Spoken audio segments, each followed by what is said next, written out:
What's up, boys? I love the morning drive talk, the morning work drive, and talking about sports.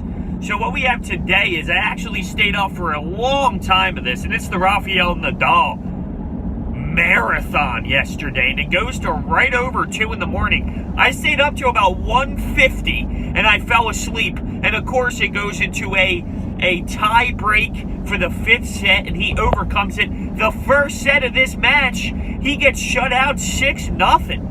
And he responds with victories, having to grind out tie breaks after tie breaks. He loses a 4th set where he had an opportunity to win the entire match, but he loses in a tie break where it wasn't even really that close, and he got beat in that. And it was just an absolute battle between two fantastic tennis players, and there's nothing better. There is nothing better than a tennis match in a U.S. Open or any type of Grand Slam event, and it's just a marathon, 5 hours. This was about 4 hours and 49 minutes, and just a grind and back and forth action, and there's just nothing better. Now, I love top guys in the sport. Serena Williams is literally like this to LeBron James to me. She's that important to my enjoyment of professional athletes. But when it comes to the men's side, I like Nadal. He is my favorite one, but I root for any of the greats. That's how I work. Like, if it's Rafael Nadal, I want him to win the most, but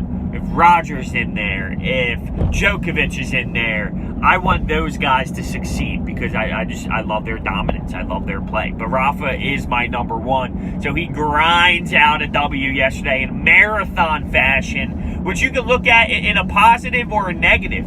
It could be to the point where, damn, he's going to be absolutely exhausted in the semifinals. This was to advance to the semifinals in the U.S. Open, by the way. So either he's going to be insanely exhausted, or he can ride the momentum of such an emotional win that he can kind of use it as a boost, use it as an energy.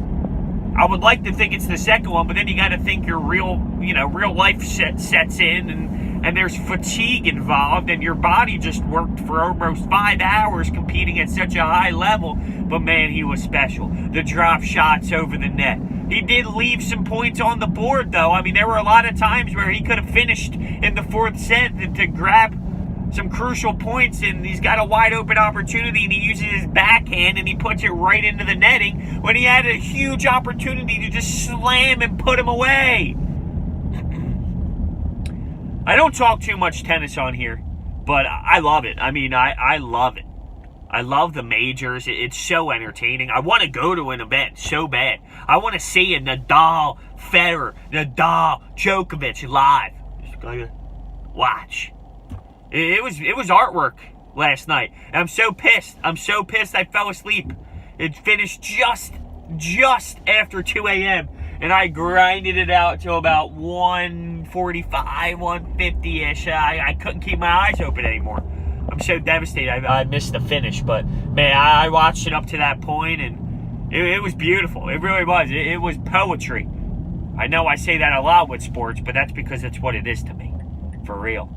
So there it is. Nadal ends up making a big-time push, making it to the semis. See you guys next time.